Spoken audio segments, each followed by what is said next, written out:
Good starting spot. It's going to start me right at 15 minutes. Right at 15 minutes. It's time for the band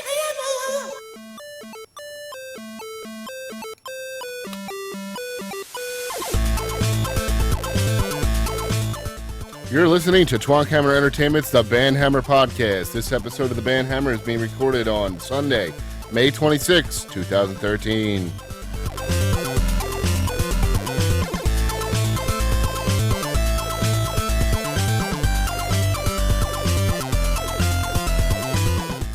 What's up, everybody? Welcome back to The Bandhammer. We're chilling here. We're going to be talking to Embers of Caerus today. And Dave Belcher, he's got a bunch of guys over there having hackathon. So we also have a link, which I will post again for those of you in our Twitch chat. You can go and watch their feed and their hackathon. My computer would actually type it. Great. Twitch.tv/UKBelch. Right? Yes. There you go. Go check that out. Go watch them. It's like a side thing that we're doing with them. But we're going to open up the show, get things rolling, then we're going to bring them in. I got Rory back with me. Rory, what's up, man? Hi, everybody. And Jerry, what's up, man? Okay, Tom, what's going on, buddy? Hello. and Dan's there. Good evening. And JJ's there. Give me awkward silence, JJ. Cool. All right, JJ's giving me awkward silence. Oh, okay, so that would help if I actually unmuted my microphone. I'm sitting here going like, hello, hello, hello! Maybe if I shout louder at the mic, they will hear Exactly. me. Xbox, unmute microphone. Yeah. All right, so JJ's there. If you want to learn more information about us and this podcast and the many other podcasts that we run, check us out, twankhammer.com, twitter.com/twankhammer, facebook.com/twankhammer, youtube.com/twankhammer, Don't forget the ENT. Twitch.tv/twankhammer. Hate, rate, subscribe on iTunes and Stitcher. Thank you to those of you who go and do it. Welcome to the people listening to us live. Thank you for joining us. What did we play this week? Rory, have you been playing anything this week? I've been playing the CSR Racing on my phone and Happy Wars off the Xbox Live Arcade. Happy Wars? Happy Wars. It's a free game to download, but you can pay for all the stupid stuff if you'd like to. Like the armor I bought that I thought looked really cool, but I didn't realize to upgrade weapons you had to like get rid of your other armor. So all the shit I bought I got rid of, not knowing what I was doing. But it's super easy. It's just tower defense game. And there's like 3 classes, warrior, mage, and a healer. And you just kind of have fun. You can have like up to 30-person teams, so you can play with a ton of your friends all at one time. It's a pretty cool game. Huh. I have to check that one out. Tom, playing anything? Well, I've been mainly playing the usual plethora of games that I play, but also Project Zomboid in the... How's it coming along? Alpha. Really good, really good. I'm really enjoying it. I can't wait for multiplayer. He hasn't put it up on Steam yet, though, right? No, that's what they're currently working on behind the scenes. All their efforts are for Steam, basically. They're just working non-stop to get it ready for Steam. I want to get my game moved over to Steam off of the Sora. Yeah, me too. And I tried Defiance a bit today. I went back to SimCity, built my city up, and played a bit of Defiance because it's free this weekend, so I played a bit of that. How about a little impressions on that? What, Defiance? Yeah. It's not too bad. I've only played a bit of it, and it's not a very in-depth MMO, I guess you could say. But it's okay. I'm quite enjoying it. It's just, think of it kind of like a third-person shooter, really. I haven't seen much MMO aspect apart from the kind of zonal quest that you have. So you all share the objectives and stuff like that. Yeah, cool. I like that then. Would you say it's a buy or just kind of a pick up? It should go free to play and everybody play it then. Well, it's a buy to play anyway. So once you buy it, that's it. You got it. I wouldn't buy it for its current price. I think it's only 33% off at the moment. I still think that's probably too much for it. I probably won't buy this unless it's at least 50% off. Because it's 34 $99 on its own, which is Yeah. Wow. $60, something like that. So yeah, so I would wait until it's more than half price. Yeah. Gotcha. JJ, we've been playing. I have been playing a game that I made fun of Dan for last week when we were doing the game releases. I was making fun of Dust and Elysian Tales. Like, look, Daniel, there's a game for you. Well, I ended up getting it, and it is an extremely fun platformer game. The art style kind of reminds me of like the old Disney, like the Feifel Goes West and American Tail sort of.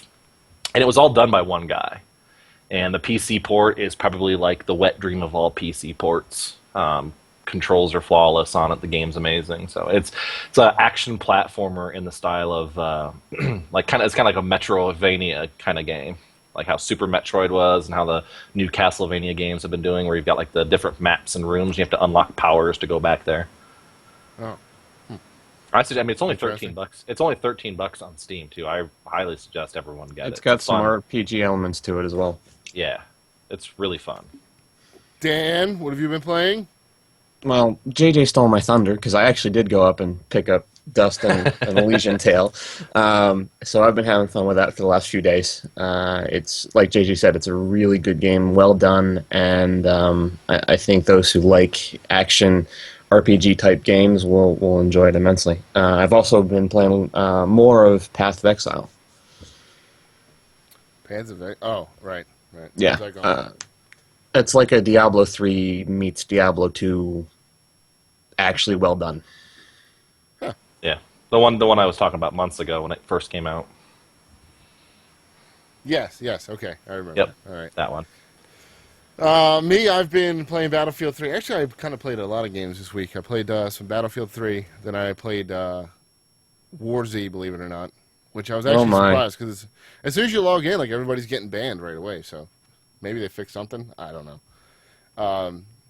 But that was like a mess trying to get that over my Steam account because I thought I was banned. Yeah, I saw that you actually logged into the game over Steam, and I kind of groaned to myself, like, really? He's going back to that? I just wanted to see how I was doing, see how things were going. I was in a place where there was like all these loud noises going on around me, so I played for about 10 minutes. It was dark, and I logged out.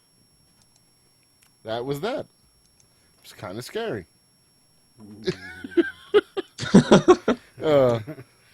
So that's what I did. We want to touch on a couple of news things. JJ and Tom, you guys were following the thing with the dude about the dig the blocks out deal. What was that? Yeah. So it was Peter Molyneux, the face behind things like Black and White, Dungeon Keeper, Fable, created a game called Curiosity. It was not so much a game as it was a social experiment. You basically just downloaded the app on your phones, or you could play it on the PC, and you just tapped blocks away. That's all it was you just tapped blocks. And there was millions upon millions. I think the first layer had like nearly 1 billion blocks on it, and everyone just tap blocks away. You help towards the world progression of these blocks. And today, this morning, there was 1 layer left, and then finally the last layer was peeled away. The person who destroyed the last block was given a link to a YouTube video, and he got to choose whether or not everyone could see the YouTube video or if he wanted to keep it for himself. And Peter Molyneux promises to be life-changing. Well, it ended up being that a person from the UK, I think Edinburgh specifically, got it. And the video he shared with everyone shows Peter Molyneux saying that he is going to be one of the gods in Peter Molyneux's new game called Goddess, and he actually gets a cut of all the sales. So it ended up really actually being life-changing. To a point. And, yeah, I mean, depends. I mean, if he's really, really well off, it's not going to be that life-changing. But, I mean, if he's just like an average Joe gamer who's kind of, if he's young enough, living paycheck to paycheck, or has a little bit of money saved up, is not really making a ton of money or going to college, getting a cut of a game sales when all you were doing was tapping blocks in an app, that's pretty good to me. Yeah. But if it does, the game's got to do well for. Yeah, the game still has to actually sell to do it. If Peter Molyneux may not be amazing at everything, but he is good at hyping the crap out of his stuff, so I'm sure he'll get initial sales a good leap to it. And I actually looked into Goddess, and Goddess actually does look fairly interesting. It's like they're It's kind of Black and White 3, isn't it? Kind of. it's kind of an updated take on what I just lost the name. Wow. Yeah, but it's a God game, so it's kind of their updated take on. I would buy an Xbox One if I could do all that cool Connect stuff with that game. Yeah, why haven't they done Black and White Connect? How awesome would that be? Because that's what pretty much you did anyway, didn't it? Because all the spells you cast, you had Yeah, to 'cause you do had the to do shapes. hand gestures. Yeah. And How awesome would that be? it would be amazing. I saw that on Yeah. Reddit this week, and I don't want to discredit anybody, since that's where I spend most of my day now. That's sad person. Speaking of the Xbox One, I guess we should talk about that just a little bit. I kind of feel bad because I know Road just wanted to talk about it. just a little bit.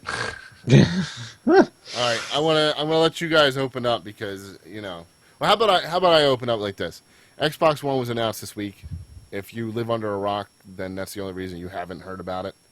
Or in I Tom's didn't. case, I you just personally forgot about it. Yeah. Yeah. I personally did not mind the event because it was to show off the Xbox and some of its new features as a new system, and I think they did a good job of covering that. Everybody else is flipping out because they didn't show games.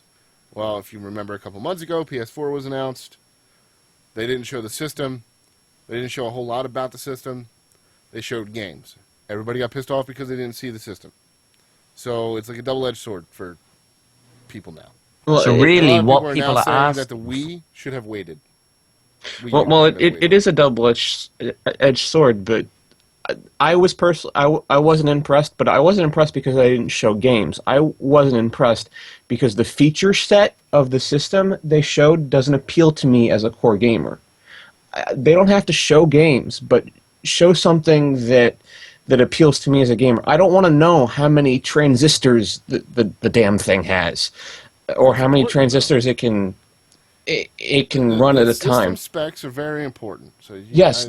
Well, it was They a media event too, and the media are the ones that kind of just those are the techies in the audience wanted to know that stuff, and that's what that was for.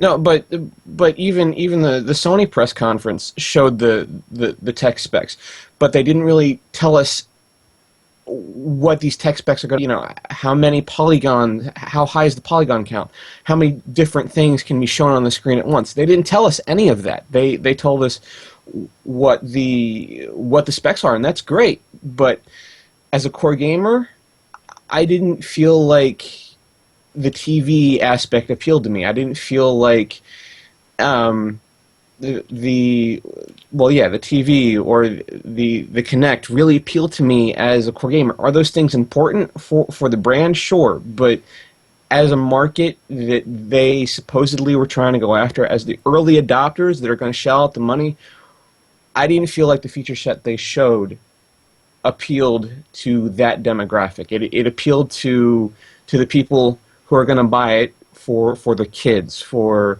the moms who are going to go out and buy the system because their 10-year-old wants it. All right, let's go one by one. We got Dan's general idea. Tom, you started to speak up. What did you want to say about it? Football. TV, I didn't get it all quick. sports. TV. Yeah. I had a look, and I personally, because radical as it may be, and I buy a gaming console to game. And No. I didn't... Yeah, strange that, isn't it? And because I've got a TV, I got Sky, I got my PC for everything else, that's cool, so I basically buy a console to game. And I was kind of disappointed they didn't show more, like games and stuff like that. It's not a big deal for me. But, I was a bit disappointed. The main thing I was disappointed for, they're showing all these fancy new features, and I look at it and go, half of those are not going to be available in my country. And if they are available, it's going to be a watered-down rubbish version. So What do you mean? Like, give me an example of one of the things you're speaking. Netflix, okay? We Yep. can get Netflix, but it doesn't even have half of what the American Netflix has. Not even half. It's pretty If it makes poor. you feel any better, the other half you're not getting is all junk anyway. Yeah. But Just so you know. But it's stuff like that, and not only that, but then again, I have to pay for Xbox Live. Okay, so I got Xbox Live, I've got to pay for, and then they go, okay, you got to pay for Netflix as well. And I went, okay, I got to pay for Netflix as well. And it just didn't interest me. To be Have they honest, so- confirmed whether or not you need to pay for an Xbox Live subscription or not? No, they I haven't. don't pretty think sure they're they getting rid did. of Xbox Gold anytime soon. Yeah. So That's It all depends mostly- on what it costs them to make the system. I mean, if it's Yeah. costing them a lot of money, then they'll probably charge again. But we don't know. You're right. We have not. heard although I officially do what's like the gonna cost them. idea of as not many people liked it, but I do kind of like the idea that Kinect comes with it. So that means a lot more games can use the voice commands, because I think the voice commands are kind of cool, you know. Ooh, I've That's got the two best things part of about having a that. Kinect. But I know people are worried about, like, oh, there's an always on camera and they can always see you, and I'm like, Connect, yeah, like, connect, Oh, white slave whatever. girl porn. well, they're gonna see Well- me just playing friggin' a game, you know. Wait, something. I don't use the Xbox for porn. I got a PC for that, but it's that doesn't really bother me one bit. Really, it's not that thing. But yeah, it was a very conference, to be honest. I was kind of That was it. JJ, what are you done, Tom? I don't want to cut you off completely. Yeah, I'm all done. All done. Okay, JJ, what do you think? I'll talk about three of the big bugbears that are in the room with the Xbone. Just because I'm not a console gamer and I'm looking to get into console gaming. So these are the big things that really will turn me off of a certain console or not. And the Xbox seems to be hitting them right on. The first one is, well, I love that everyone was complaining about not being like you won't be able to play your Xbox 360 games on it. Well, no shit. Xbox has not been known to have reverse engineering, backwards compatibility. The other thing is the Xbone has 32-bit architecture now instead of being PowerPC, which is like saying you want Mac games, you want a Mac disk to fit into a PC. It's not going to happen. Sorry, guys. But everyone was throwing a hissy fit about it. I'm like, consoles haven't been doing backwards compatibility in a long time. Everyone complained about the Super Nintendo not being able to play Nintendo games. Well, it sold really well. Everybody feels that because it's a disc, they should be able Yeah, to put it in. exactly. Well, But- that's the thing with backwards compatibility. Everyone's going to forget about it 6 months into the life Yeah. cycle. Oh yeah, they sure are.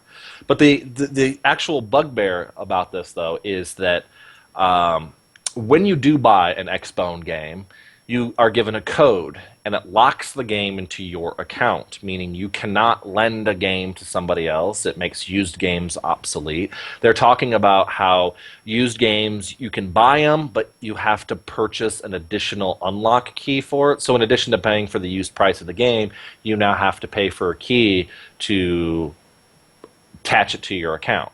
Time out on that. Actually, that's incorrect. The way it works is this. They keep correcting and uncorrecting themselves. So there's been like seven different This versions is of this that. is how it's going to work, and this is where it's going to determine what games, if GameStop is going to be able to make it, or Yeah. if they're going to fail miserably. So Xbox now has in place a thing where what happened with used games was a lot of times people would take a game back and let's use me and Roy for example. If I go and buy a game brand new, and I don't like the game, I take it back to GameStop, and Rory picks up that game again. Mm-hmm. All the money that he pays for that game, because you go and you sell it back for $25. Mm-hmm. So all the money that he pays for that game goes completely to GameStop. Oh yeah. None of the developer doesn't get anything. Microsoft doesn't get anything. Nothing. Mhm. So Xbox does have the system where each game has a quote unquote license key put on the game. So what happens is, so that game is now, I go and I return the game now, and Microsoft has come forward and said their new system will work in this way. If I take the game back to GameStop, for instance, and Rory goes and buys that game, what happens between me and Rory is when I return the game gets re-entered into the system, and it's reissued a new code. The reason that they have the always on thing is because once that code is read up to the servers, it then removes it from my Xbox, because you got to remember all games are now installed. So Yep. it removes it from my Xbox. I have no access to that. But if Rory buys the game, then he gets a fresh code, a fresh registration code that goes with that game, and then he's able to install it to his computer or to his Xbox. So is it up to GameStop to tell Microsoft that the thing's been handed in? There will be a system in place. Pretty much, they'll scan the UPC, they'll see it come Right, in, right. they'll know what game it is. Then that gets sent up to the Microsoft servers, which are going to be over 300,000 servers floating around. So I see. that gets set up to the Microsoft servers. It says this game has been returned or exchanged, or it's back in our system. Somebody else can have this game now. So then that game, when Rory buys the game, he can take it. It gets removed. My Xbox automatically removes it, and his Xbox adds it back to the system, or his Xbox installs it to the system.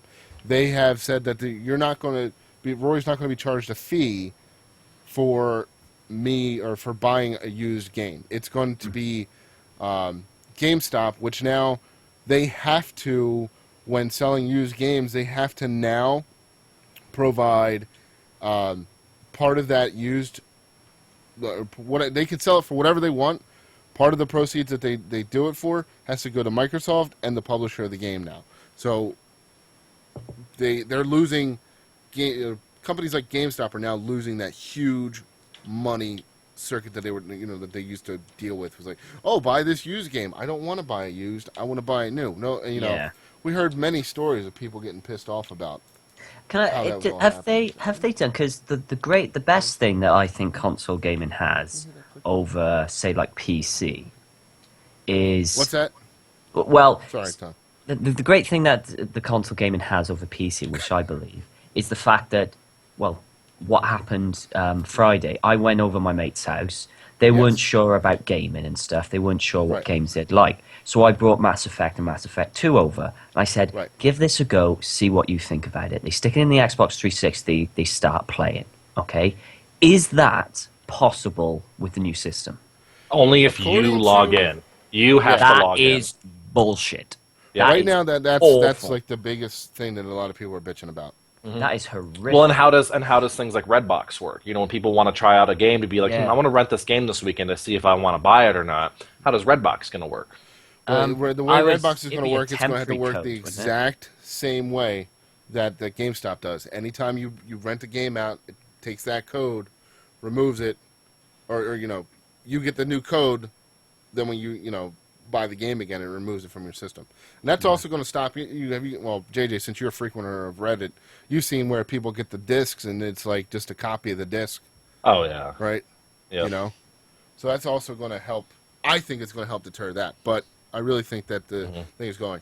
Did you have anything else you wanted to add to that, JJ? Not to that specific point, but I've got those other two bugbears. Go ahead. The other one was for people who live out in the middle of nowhere, people who like to. I've got a friend who he travels everywhere, so he takes his PlayStation with him everywhere he goes. The always on, it's not always on. It's you have to check in every 24 hours. Is a little disconcerting. I understand why they're doing it because of the whole, checking the games and use game that ties into that. But that does put a hamper on a lot of people who maybe do not have the best internet.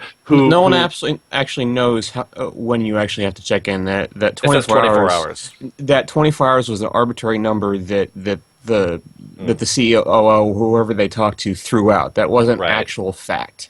Because if my internet goes down, I want to sit down on the couch and play an RPG or whatever like that. I shouldn't be like locked. And what's funny too about the used games and this always online thing though. And here's the thing, I don't complain about it because those are features. Because I've already been dealing with these features. I complain about it as a console because that's what I'm looking for. Is because PC gamers have been dealing with this forever.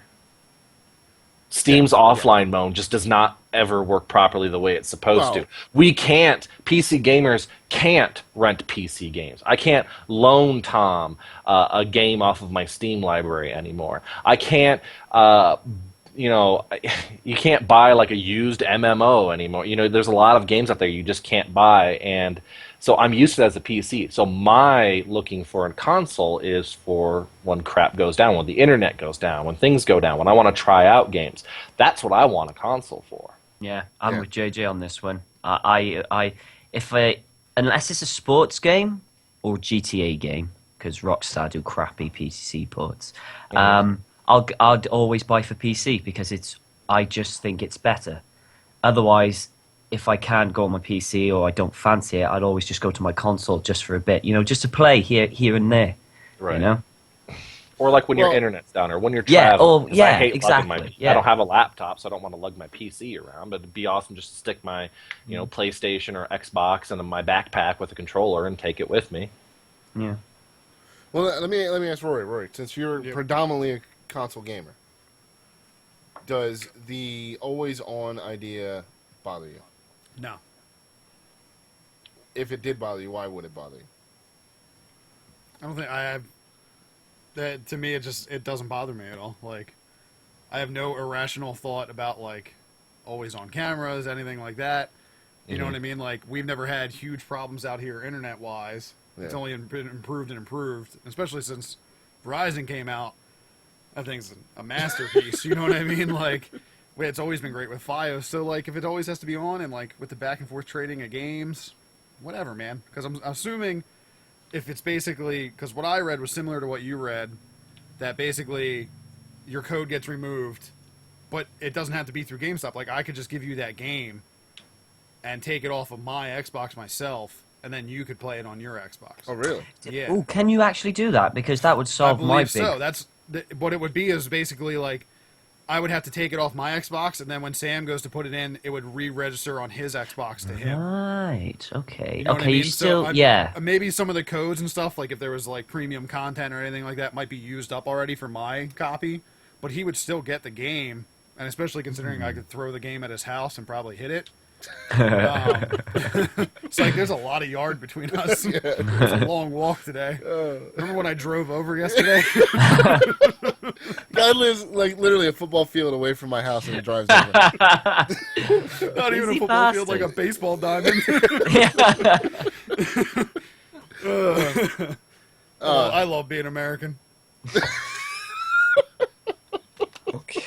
No, I'm excited for Xbox One, man. I want to see it. I'm ready to go. I mean, I'm gonna wait. I'm not buying that first round. Hell no. Have you But always been? Have you bought Xboxes only, or have you done PlayStation or Wii? I was PlayStation and PlayStation 2, and then I eventually got an Xbox, and then I went with the 360, and I have no desire to buy a PlayStation 3, especially at this point. Any reason PlayStation why? 4? Is it just? I think like I've kind of grown out of having the multiple consoles. Oh. Like I have a computer that can play games. I have Steam on there. You know what I mean? I predominantly play on my console, but I remember having like, your PlayStation 2 and your Dreamcast and your Xbox, and it's just like, it's mayhem. Like, am I missing a couple games? Yeah, and that sucks because And- like apparently like the Drake series, the Uncharted series on PlayStation is just like amazing. The Last God of of Wars. Us. Last But of I have Us. Gears of War, and I love Gears of War. Yeah. You know what I mean? Like, things like that. So Well, it is I- what it is. yeah. I like my Xbox.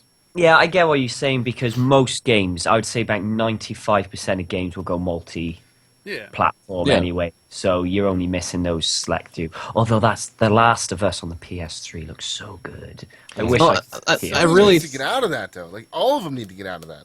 I know they do, don't they? Think of how I much think it Could just you depends imagine on how what many kind games of. they would sell for Uncharted? Like if they put it on the PC. Oh, PC. Oh, it's the same with Be all amazing. of them. If, Well, yeah, but Epic would I put out think it. Gears on the other platforms. Yeah. Go ahead, I think Dan. it really just depends on the type of game you are. I don't think exclusives are going away anytime soon. For me, the type of games I play mostly appear on the PS3, so the PlayStation platform makes sense for me. If you're because Sony is a Japanese unit, and most of the games that you play are created in Japan. yes, That's why. yes, that's what I said. Most of the games that I play are on the unit. He just wanted to take the chance to call you a weeaboo. Apparently, He wanted a chance to make sure everybody knew that I play JRPGs. Yeah. We had That's to fit it exactly. in there somewhere today. Yeah, we did. But for gamers who like the third-person shooters, for gamers who like the first-person shooters, for gamers who like the adventure games, they appear on both. But a lot of the time, for the exclusives, they 50% of the time appear on the Xbox.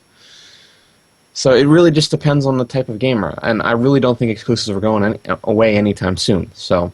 They need to get rid of just exclusives altogether. That's what I'm saying. I think you're right, but I don't think they're going away anytime soon. Yeah, it'd be a dream, but it's not going to happen. The last bugbear about the X-Bone is that I'm not paranoid now with that the Kinect camera always on is going to be watching me do things and all that other. I really don't care. What I do care about though is recent details have been coming out for it that kind of show like.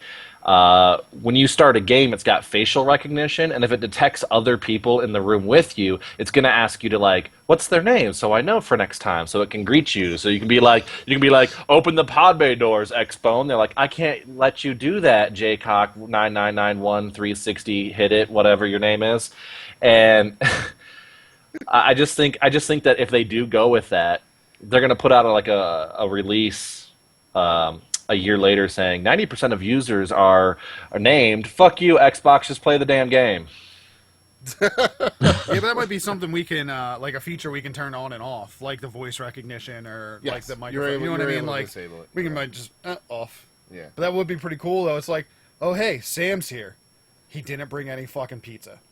Yeah. And I'll be like, thanks, Xbox. Xbox would be like, Sam's pulling up in the driveway. He did not bring the Mountain Dew and Cheetos like you asked him to. Shall I lock the doors? Yes, Xbox. Tell him to go away. Applying mace spray now. There's You hear Sam Mormons at your outside. door. Oh, Xbox! It burns in my eyes! Should I shut off all the lights? Yes. Yeah. All right. Rory, your mom is here dropping off groceries. Put on pants. Thanks, Xbox. Thanks, Xbox. You're a lifesaver. Then you see like a dystopian future where Sam goes over to Roy's house, knocks on the door. The door kind of like creaks open slowly. He walks into the bedroom. There's Rory, unshaven, hasn't showered in a week, cuddling the Xbox in bed, going, "I love you, X-Bone. Don't ever leave me." Tell you what, man. You know, it's a shame that the little connector pieces are getting smaller and smaller. Also, I'd love to. So what you're saying is they've got a couple more years of going smaller before you can finally stop fitting. Yeah, pretty much. I don't get that one, but it's okay. Anyway, one more thing about the Xbox, and we're going to touch on Stonehearth, whatever they keep calling it, Stonehearth. Yes. Hearthstone. No, that's Wrong game. Anyway, so we're going to one more thing about the Xbox. I don't know if it's been confirmed. I don't know where it is.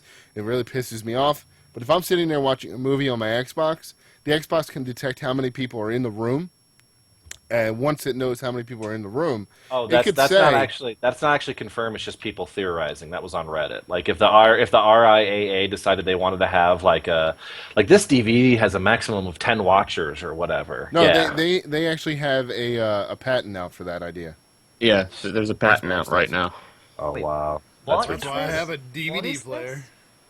So pretty much what happens is if you rent a movie or you're watching a movie on a DVD or a Blu-ray, whatever, and you have a bunch of friends over, the Xbox can detect this isn't they haven't confirmed this or not yet, but there's a patent out for it.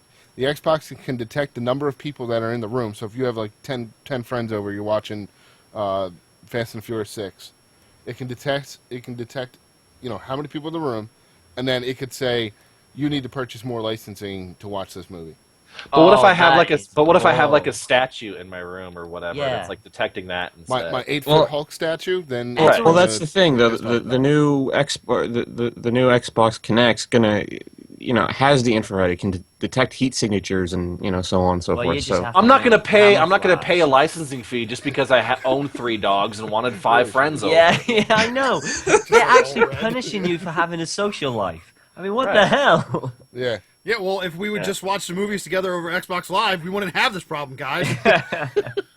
Gosh. Have you ever done that? It's actually really fun. If you watch it on Xbox Live, your avatar is sitting in a theater, and it has like curtains. It's like a movie theater setup, and you can like do little emoticons with your avatars But how as do you you're start watching the a movie movie. at the same time? Like you just invite people to your party, and then you start playing the movie, and they can watch it through your Xbox. What? not- Yeah, I watch Netflix with people. It's funny. Yeah, I didn't know you could do that. I think it's hilariously entertaining. I watched this movie called The Gamers 2: Darkness Rising. It's excellent. Oh, that's I so suggest good. everyone watch that movie. That's so good. You feel like you're like in Mystery Science Theater when you're there. Pretty much. Because you Yeah. can just type stuff, and your little avatar, like a little word bubble But pops you up. can't where it like says- actually talk. You can if you have like the headphones and all on. You can bullshit. That's what I'm saying. Like you can just, but like your screen turns into the mini theater. You know what I mean? And it's fun. Like it's kind of goofy. I might have looking. to see this. I Yeah. might have to see this. All right, Dan, you want to hit the Stonehearth thing real quick before we go and start talking to Dave and company? Oh, sure. Recently, the Stonehearth guys put out their pre-alpha build to a bunch of YouTubers, and as a result, the backers have skyrocketed, and the amount pledged has skyrocketed past anything they thought was possible in the week that they had left. The Kickstarter currently has 3 days left, and they are sitting at $541,000. So far, they've announced a $600,000 goal, and that's it. But I'm sure they'll come out with more stretch goals if What's the new $600,000 stretch goal? 3 playable kingdoms. Oh, okay. God. So I guess these 3 playable kingdoms will have different attributes. Like one might be better at trade, one might be better at scavenging, one might be better at mining, or something along that line. They might have little stat bonus increases depending on which kingdom you choose.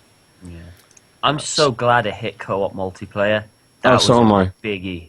I really wanted that. Do you reckon if it just keeps going up, as it fades off, gone past 750,000, do you reckon the question marks will turn to please stop? No, seriously, stop.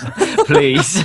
Well, I think they're feeling the pressure right now to deliver on all this, because I don't think they thought that they would even Yeah, the hit Kickstarter was for 120,000. Yeah. Yeah, it's wow. I don't think they even thought they were going to hit the 550, and they hit the 550. They surpassed the 550, and they have about, with PayPal, they have about, I think, 40,000 in the next 3 days before they hit the 600,000, and that's really doable at the rate they're going. I mean, I'm looking at KickTrack right now. It's a site that kind of tracks the Kickstarter's trends, and they are trending, if it keeps going, towards 618,000. And that's not taking into account the spikes that happened during the last 48 hours. Yeah. So that's awesome. I'm kind of interested to see what happens, but I'm sure they're feeling the pressure because they have to deliver these features at launch at this point, and so I'm sure they're both very, very pleased, but at the same time they're probably kind of freaking out at the same time. Yeah. You know what? That was my idea to play the game. What? To get Yes, people to play the game. I know. Son of a bitch! Oh, they owe you money, Sam. Ah! God damn it! I'm gonna sue. I'm still hoping we get we get like an alpha build or something as they progress, and so we can do some promotion of ourselves. Yeah, All right. I just wish I had money to friggin' buy it, just back it. Tom needs a job. Somebody give Tom a I job. really need a job. Oh, you can back at I think the $15 level and Yeah, get I a really get a don't. copy. Tom I needs a really job. don't John have Tom that. needs a job. I needs a have job, too. bills to pay. All right, let's. Speaking of Kickstarters, let's bring Dave and everybody in. So hopefully he'll hop in the call here in a second. We're going to talk to Embers of Caerus. They're doing a hackathon today. I haven't been able to watch their stream because if I do, it'll destroy my computer. So I have. They look grumpy. they look grumpy. Yeah. Are you watching the chat at all, Tom? Because somebody was Andy just asked if that guy as well. She was referring to you. I actually And haven't been looking at the chat, no, but yeah. I said, indeed he is, and he said apparently he didn't sign up for this. Oh, which one's Andy? I don't know yet.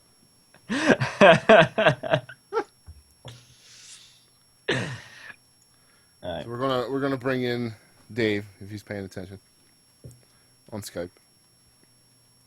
We're gonna hang out with him for a little while, talk to him, chat about Embers of Caerus. It's for Rory, since he doesn't know. It's a sandbox MMO, which is monstrous. Looks Oh, yeah. amazing. That sounds awesome. I'm very excited to listen in on Dave's talk with us today about Embers of Caerus. As he loads up the racing game on his phone. No, I'm trying to load up Twitch. This just goes to show, Rory, you need to listen to our other podcasts. We've had these I guys try on voice sometimes, before. but I feel like it's not as funny if I'm not here. So Depends what the output is on a laptop. I hear people. I do hear people. No, I'll turn that down a bit. Huh? Can they hear us? I Yes, don't we can know. hear you. Yes, we can hear you. Guys, can you hear us? Yes. Can you hear us? That's the Yeah. Okay. So we're killing the echo right now. Can you hear us? Use a hammer. We can't hear you through Skype currently, so we're just sorting that out real quick. Oh, okay. Ah. There we go. That's better. Oh. No, turn it up a bit. Okay. Okay. Okay. There we go. We can hear you. Perfect. Awesome. And I'm not Sorry hearing about that. anything. We're That's even better. testing a new setup, so That's fine. we have our So, sound guy. where with all us. are you guys right now? Sorry, say again. Where are all of you guys right now? We're in Andy's living room. he had the most space, so you see all our kit set up in the back of the room. That's where we've been hanging out for the last 24 hours. 24 hours? This Start- thing's been going on that start a long? No, we did sleep for a few Well, hours. Okay. Until the mascot woke me up in Yeah. the morning, which was a The hound. bad plan. And he's asleep right now as well. Wake up. See you later. Hound. Okay, go back to sleep. All right, so for everybody that doesn't know, what is a hackathon? We'll start there. So it's basically because we're a distributed team. A lot of us didn't actually have a chance to meet face to face before at all on the project. So what the hackathon is an opportunity for us to get together in one place and just work side by side on the project. And just spend a good solid weekend working through everything on the project, basically. All right. And who do we have in house? Okay, so right now you have me, Dave Belcher. We have Andy, who's our server tech guy and server architect. We have Martin on the far left, who's one of my programmers. And we have Miles, who's our audio lead. Unfortunately, Sam, who was here earlier, one of our environmental artists, had to get home. And Mark and Lee were supposed to be here, but for logistical reasons couldn't make it. So sadly, they're not here right now. That sounds awesome. So how's the game going so far, guys? It's going. We're having the usual amount of difficulties with technical problems and all the rest of it. But all in all, it's going really well. We're working hard towards our exploration demo right now, which people no doubt heard about. We're right now, because we've got Miles in-house, we're working on getting some decent sound integration in there to get some nice ambient sounds. And we're working on, so I'm working on putting in some very basic AI, just to see if we can have creatures in there walking around. Obviously you'll not be able to kill them because it's just an exploration demo, but just to add a bit of kind of flavour to the world. Yeah, it's been really fun because me and Miles have been shouting at each other over Skype for the past, a couple of months now? Yeah. And it's good to finally meet him so we can shout at each other in public. Yeah. And are Plus you we've got a finding? keg of fantastic ale in. We have so 2 cakes. We had two. 2 kegs of ale. And, because so many people, as a few people couldn't make it, and Miles has to drive back, so the rest of the team are taking the big hit in having to drink the rest of the beer, which is a hard Oh, task. damn, that We're- sucks. I know. No, that's so we'll take it. Yeah, we rise to the You're challenge. just gonna have to take the bullet for the team. Yeah. We did. Team The, players. the silver bullet. All right, so I brought the stream up on the other computers now. I can actually see what's going on. So there, if you're just joining us or you're wondering what the hell we're talking about, go to twitch.tv/UKBelch. You can watch Dave and company just chilling there. Were you guys like showing anything, like what you were coding or any of that? So one of the technical difficulties we've had is actually getting the stream up and running. So we haven't been streaming stuff to date, but I am taking a few photos during the event, and we'll try and take the footage of some of the things we've been working on before it's over. So I'm going to try and get some images of things we can kind of put out there. But on the whole, we've just been heads down, just getting loads of good work done. Oh, it's washed out. Can't read it. Yeah. He says, "Help! We're being held hostage, and we need cake." Well, you're all, we discovered earlier that you're all adults and you can go to the store and buy cake. Right. No, Dave's locked the door. We can't get out until it's all finished. We've got a Welshman we can send over there to bring you cake, but I No, heard no, Andy's got a problem. no. Did you see the space there? We'd rather starve than have a Welshman here.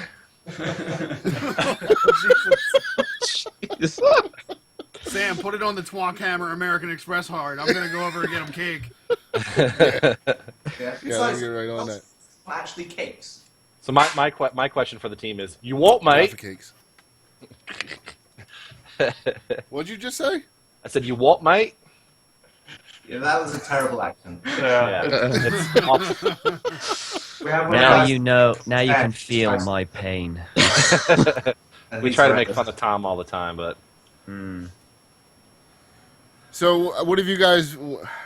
It's been what, a month since we've chatted. What's been going on? Anything new? How's the test client? I guess you could call it. What are you guys referring to it as? I forget what you. We're making a lot of progress on the exploration demo, which is kind of what I've been working on a lot. So hopefully we'll have that up and ready and out to the community pretty soon.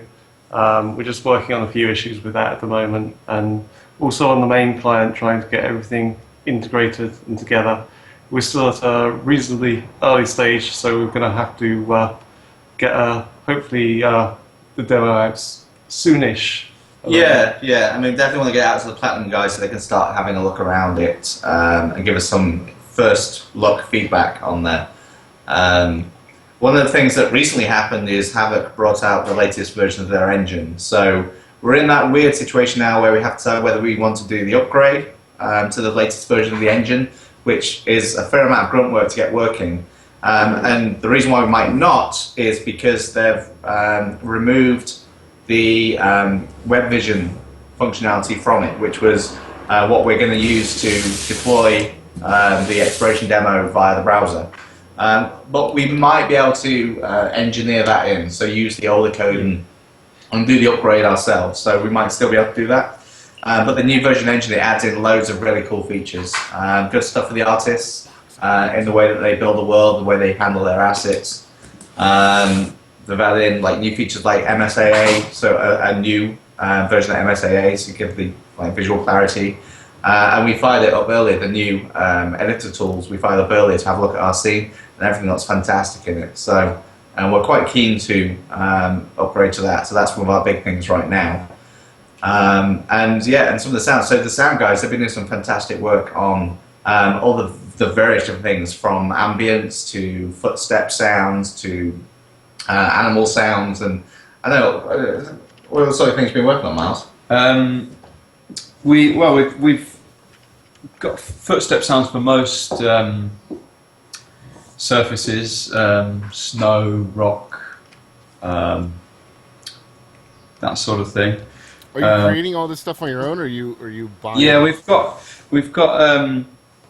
about two sound designers that record a lot of the stuff themselves, and then we edit it and load it into this middleware to sort of randomize the sounds and that sort of thing to make it sound more natural. Yeah. Did you say you had one of the guys who was out recording people walking on cobbles? Yeah, we had a guy in who lives in California, and he was out in some churchyard recording people walking on cobblestones the other day. That's So cool. yeah, it's all there. We had some interesting time earlier where we were trying to incorporate the environmental sounds into the environment, and there was a hallelujah moment where we jumped up and said, "We've got wind!" and everyone else was like, go outside. Wrong sort of wind. Yeah. But yeah. But we've got wind. So. Collectively, we have wind. But yeah, it's really cool. I mean, so even though we don't want to, with the exploration demo, we've said that we're not going to release it with game features as such. We definitely want to make it as rich an experience as possible.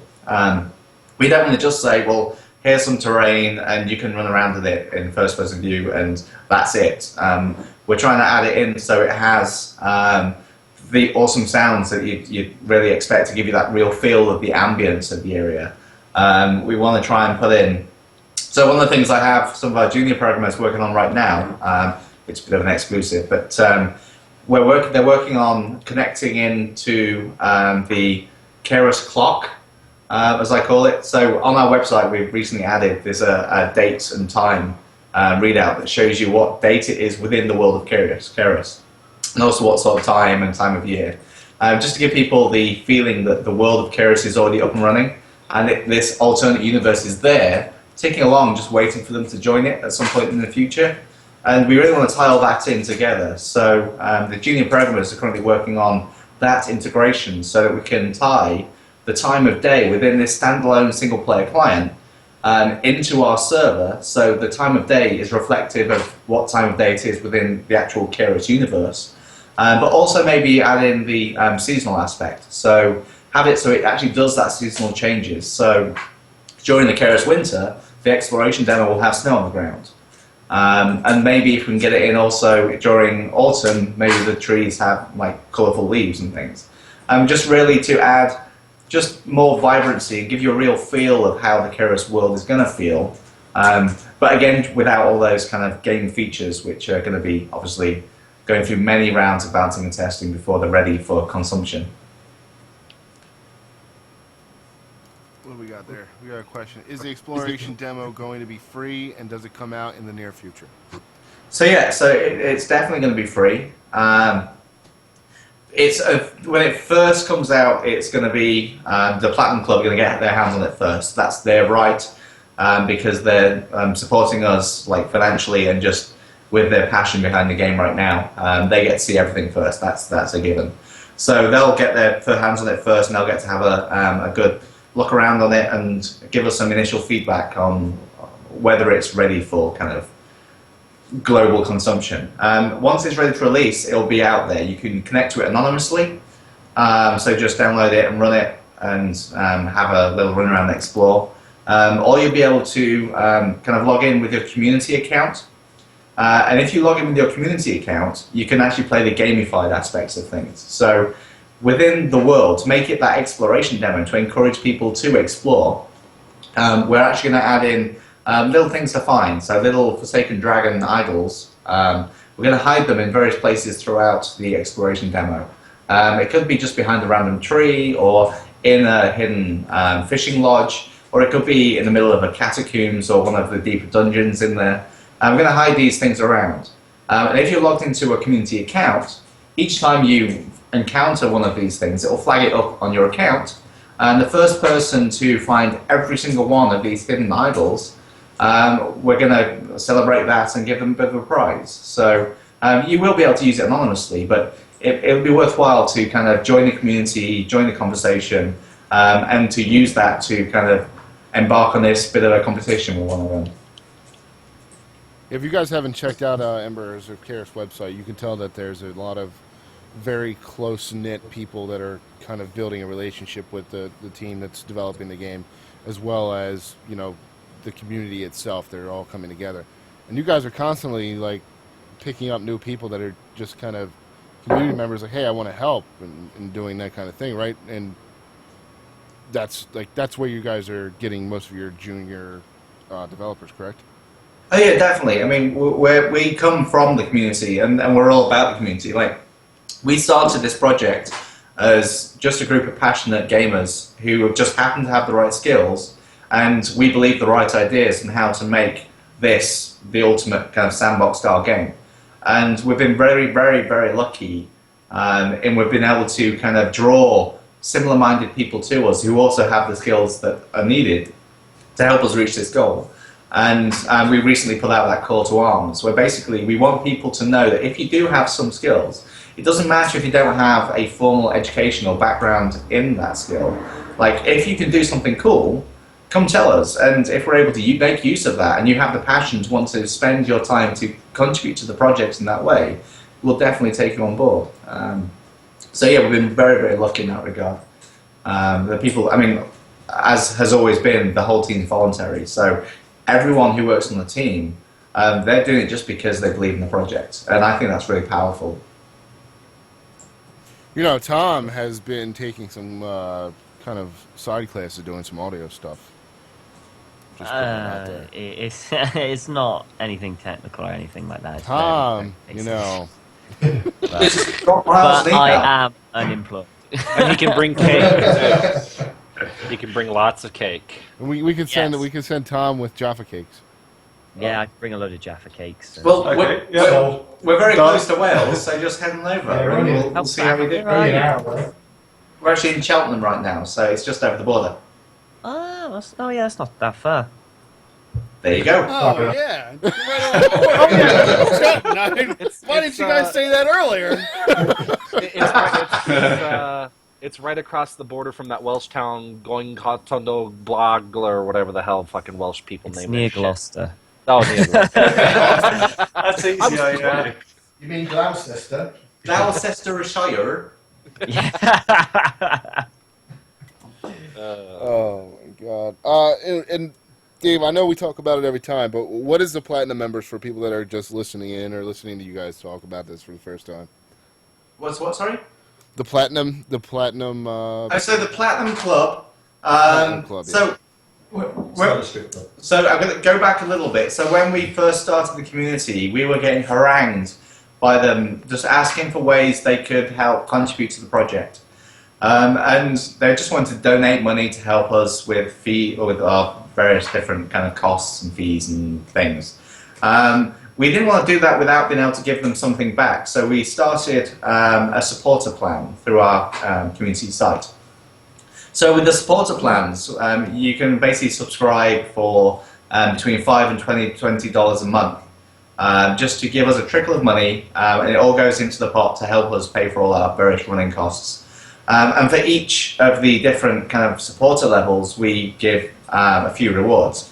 And we occasionally add extra rewards that retrospectively kind of are granted to people who have supported us before. But basically, like anything from reserving your character name to having like a larger avatar on the forum, all the way through to the top level, which is the Platinum Club, at which point you get access to a restricted forum, and that's where we float our initial early ideas. And we have those initial discussions about things we're just thinking about. There may be crazy ideas, they may be sensible, just not well formed enough for general consumption. We take it to those guys first. And likewise, they're the guys that will get into kind of friends and family, access to early clients, alpha access, beta access, all that stuff. We just want to give to those guys. So they basically form our core testing group.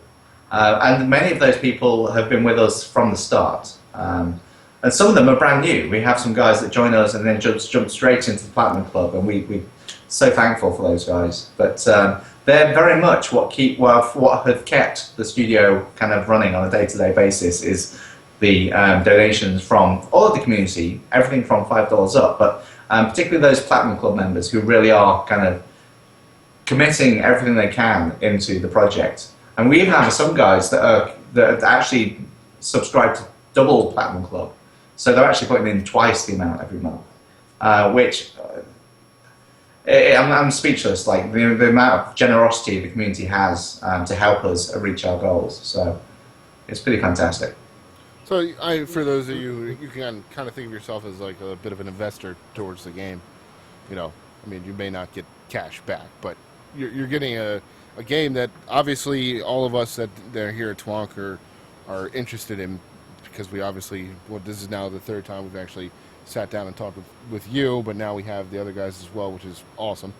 But, you know, consider Platinum Club investor kind of deal would be a good way to put it. What have you guys been doing other than getting the exploration demo ready that you might be able to touch on? And any new ideas? Have any new ideas popped up that you want to get out there for us? Because we know you guys like to talk about stuff. I don't know. New systems, I think. No, I've been working a bit on the combat system, which is still in its early stage. But we're Yeah, many people want to hear about the combat. So with the combat, we know what we want it to feel like, but people really want to know specifics.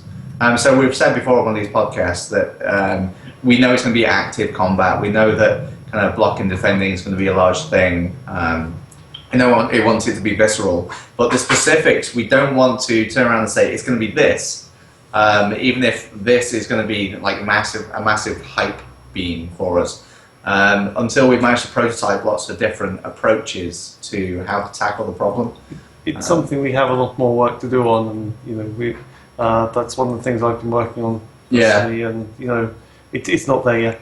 But we have had some interesting discussions within the Platinum Club actually this week around house destruction, and an offshoot of that is kind of how territory ownership works, and there were lots of interesting angles to that. People brought some interesting arguments to the case, like for example, we want to give people the ability to customize their houses internally and decorate and do all this great stuff. One of the arguments that one of the Platinum guys brought up is that people love to do that, but the risk of losing that house is sometimes a massive off-put to actually playing the whole game, because they want to do all this customization, but the risk of losing it is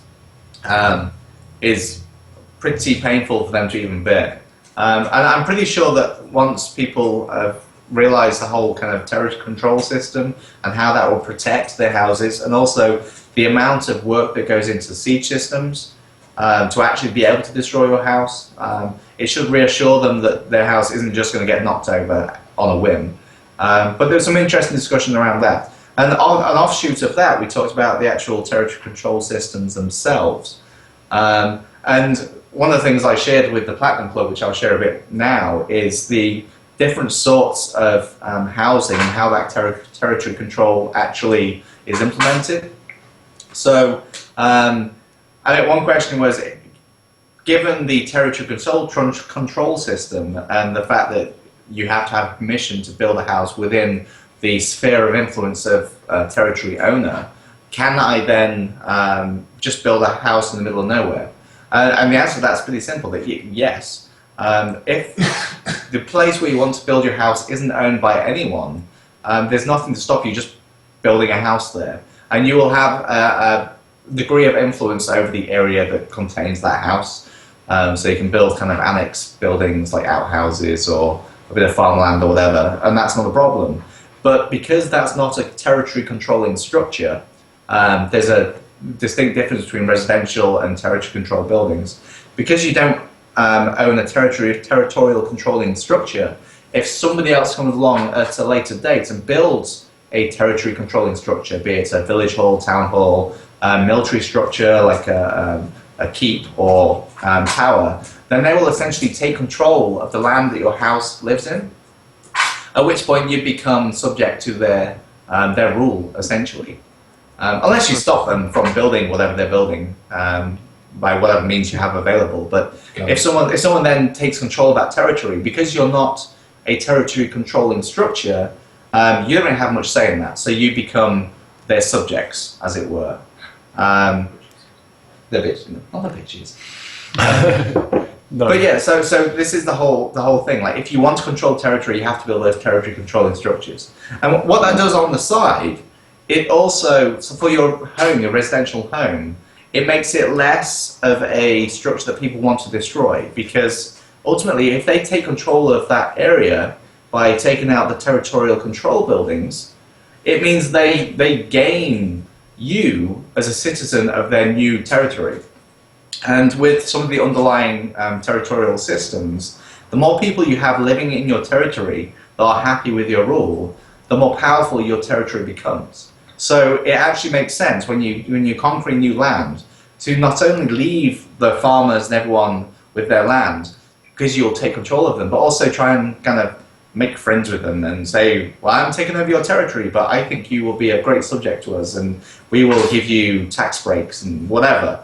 To try and get them on your side, to increase the power of this new territory you've conquered, if that kind of makes sense. That's kind of like the United States taking over the American Indians. That's nothing like the United States taking over the American Indians. Sam, have you ever been in England? Well, Sam, I was going to say, have you ever been in a history class? We said, here's firewood, or give us your land. Yeah, right? Well, No, it's now more they give like out loans with an 89% interest rate during Maury. Yeah. No, I See, think that's Sam. I think my way Sam of was playing these MMOs, where I'm just like, well, I'll just destroy everything, you know. right. It doesn't I think matter. Sam's just confusing that with Settlers of Catan. We'll trade you wood for cotton. Yeah. No, you just come in, you take over the land, and then these people become your citizens. That's what we did, the American Indians. We didn't do that to the American Indians, though. Yeah, we We did did it. horrible things. Like, we kind of did it. I'm not even going to get in this subject, because I'm going to get myself in trouble. I will You say opened up a can of worms, I Sam. will I'm say to pretty the Embers sure of Caerus it's- team, it honestly sounds like you guys were playing. You guys were like me. You played Star Wars Galaxies years ago, loved it. Yeah. You go, you know what? This needs to be a lot better, and we can do it. Yeah, pretty much. So we've taken influence from pretty much every game we've ever played. Like, we've played these games like Star Wars Galaxies. I played that through beta, through release, and like multitudes of games, even like theme park games. Like, any game that has had something that we think is pretty cool has influenced just the image of what we want to create. And from that, it's just like, for each of these systems, what would make this a little bit better? And what would make this fit with all the rest of these systems so much better?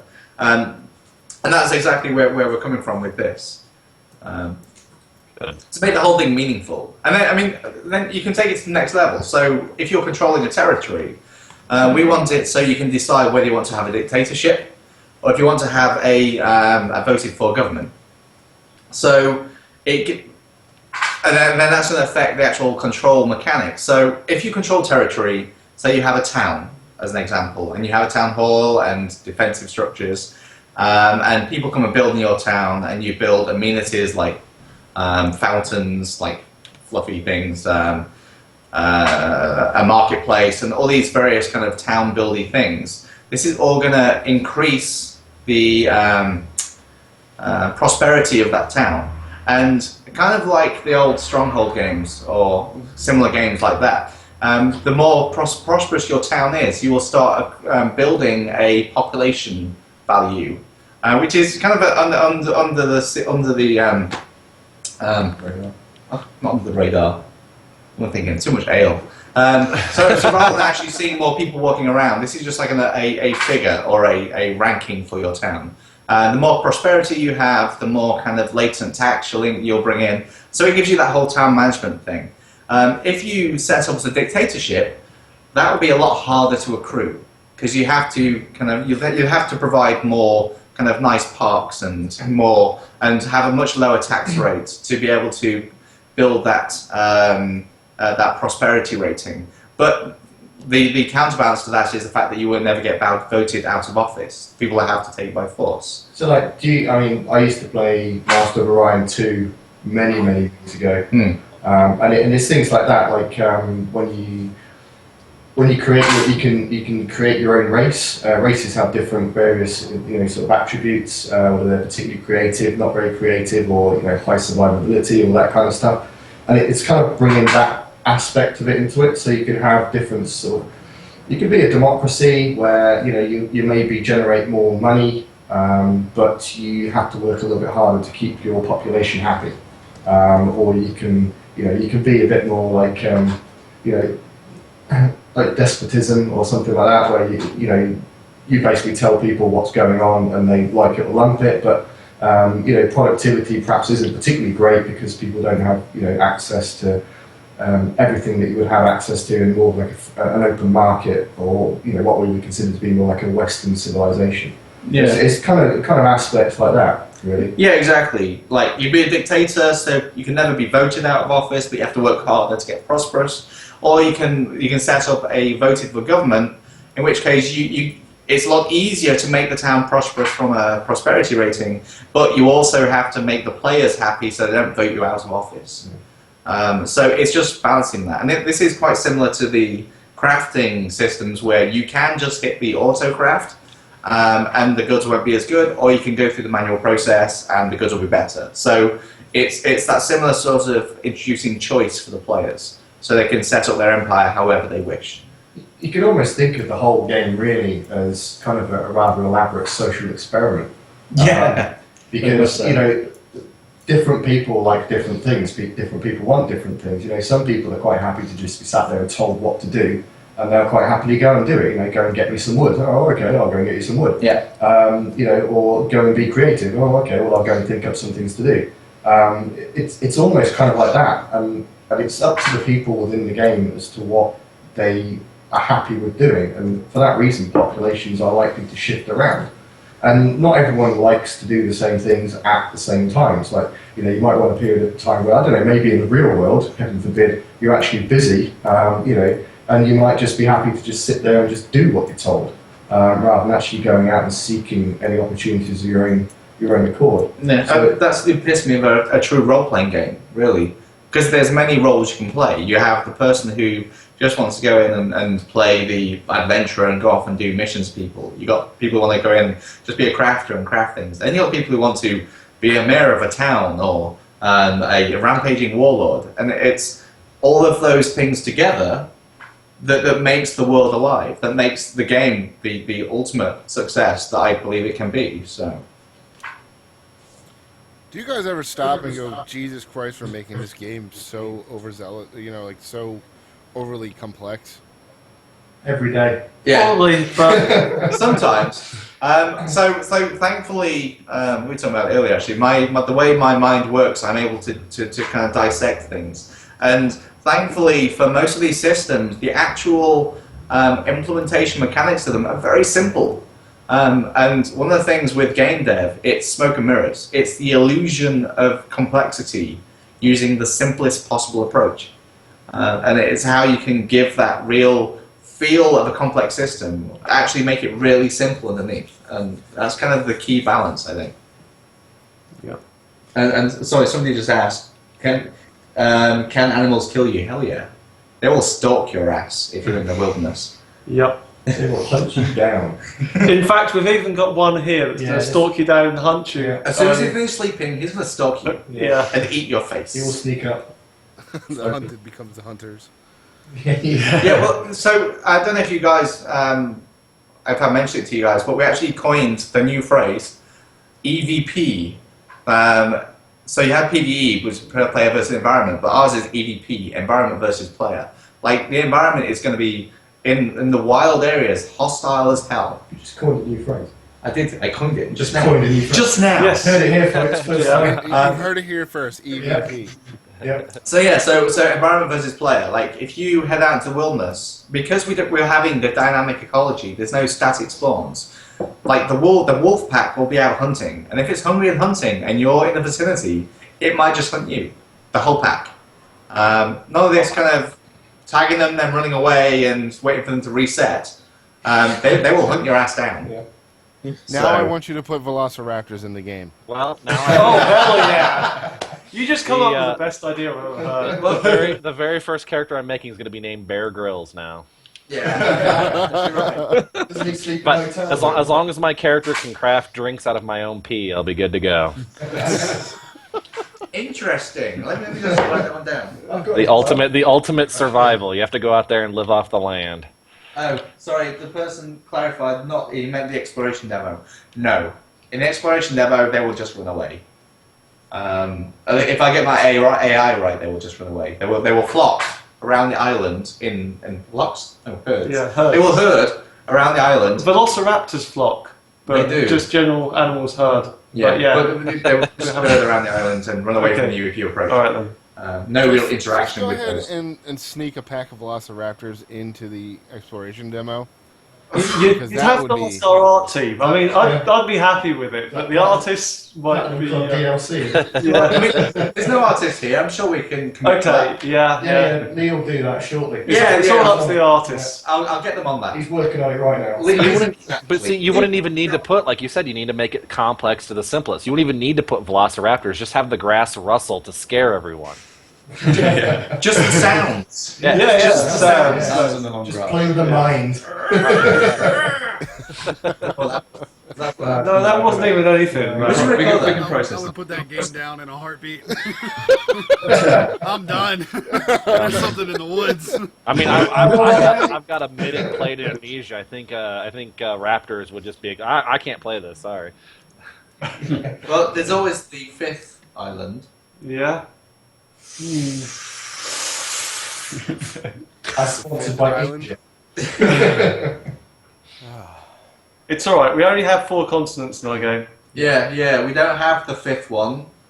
No, That wasn't modelled on the Lost World. No, actually wasn't. we've completely lost you, haven't you? No, I'm with you now. I figued out what we were talking about now. I'm surprised Rory didn't pick up on it right away because he's What? the one that's all about Jurassic Park: The Fifth Island. What about those movies sucked. The first one was the best one, and then now they re-released it in 3D and stuff, and It's all going down. I'll just have memories, and I'm good. There was only one, wasn't there? Yeah. A bit like the Matrix, there was only Yeah. one. There was only one. There was never a Matrix sequel. I don't know what anyone's ever talking about. Yeah, it was just the Matrix and the canon. Yeah, it was the Matrix, then there was a couple of spin-offs. wasn't Yeah, there? well, it's like No, amateurs who, there was a couple of crappy fan-made films, and that was That's what it. it was. Yeah. Fan fiction. So, what are you guys going to be doing how long are you going to be running your stream? So probably for the remainder of this, we have to go get some food.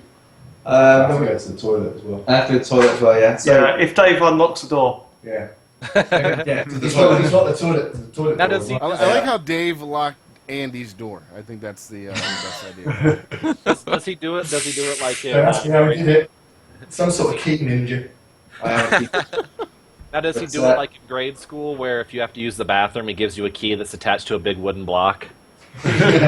It's like one of those dog leads that kind of like stretches out and he just puts the button. You can't allow it to go any It's further. actually attached to fire though. Like if they spend too long in the toilet, he just walks off with the key. I don't know why you're taking the dog into the bathroom with you. That's weird. I know he always says like, Listen here, You two are too you need to close. escape. You need to escape. Go send help. Get a message out. Bring cake. bring cake. So, you guys, are you just running today and then you're done, or are you going to keep Well, going? the rest of Tomorrow the is a bank holiday in the UK, so a few of us are running tomorrow. I think one of us has to leave tonight, unfortunately. But Yeah. the rest of us are going to be here working tomorrow, and then we're going to be off home. Yeah, I say one of the problems with the stream is we're actually using Martin's work laptop for the stream because Andy's attempts to set up the webcam with his media center, which is Linux based, didn't work out too well. Well, it worked. In my defence, it did work. If it worked, provided you could tell the people from 2 big blocks on the screen. Well, yeah, It's like, it looked like somebody made us out of Minecraft. Block. Yeah, it's the Minecraft stream. There's some sort of players on the. People pay a lot of money for that. They do. So that was the big scoop actually. So Caerus is now a Minecraft mod. You heard it here first. Heard it here first. yeah. An EVP. Don't forget, we got to remember EVP. EVP. EVP. Get the phrase out there. Yeah, just imagine the Alien versus Predator like logo, but with an E instead of an A. And you're good. Somebody go ahead and make that for them. Some artists. Yeah, to get do a that. Good idea. Perfect. Photoshop that shiz. So if you guys are going to be there tomorrow, are you going to attempt to set everything up and try to do a stream again, or no? Well, we'll see if Andy managed to get some decent resolution through my camera on his Linux box. If he does, we'll chuck up the stream. Gotcha. It's Why don't mostly you just stream for what work you're working on the coding, stream? so I can't see it being very exciting. We'll probably hit spirits by then. Probably, yeah. Yeah. That'll be funny, yeah. We'll do a programming drinking game. Whenever our code doesn't build, you've got to take a shot. Yeah. Oof. That could work. Guys, I'll be drunk by 9 a.m. That's not good. Right. Yeah. Of course, the alcoholics will just be rebuilding. Oh, it doesn't work, it doesn't work, it doesn't work, it doesn't work. No code check-ins, doesn't work, doesn't work. Yeah. Cool. So, I don't think there's any more specials systems that we want to share than this one.